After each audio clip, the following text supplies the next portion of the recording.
Okay, as I said in video 2, I'm going to replace this fuel line.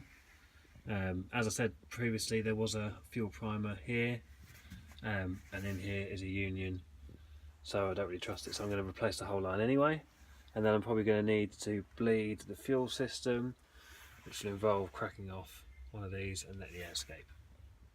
Okay, so when I did my roadside repair the other day, what I took was this, which I cut off the fuel primer, inserted it into one end, like that, and then took the other piece of pipe and connected it up.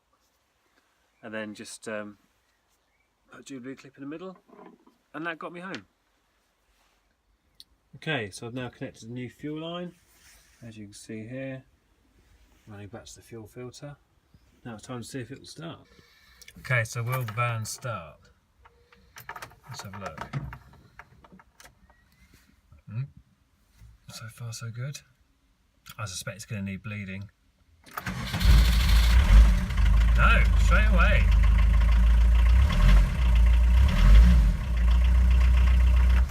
Well, that was a massive surprise. Okay, so there you go, that's one fuel line replaced. Thanks for watching the video, I hope you enjoyed it. If you enjoyed it, feel free to like, share and subscribe. My next video will be coming up shortly and will be on the Land Rover Series 3 that I featured in video 1.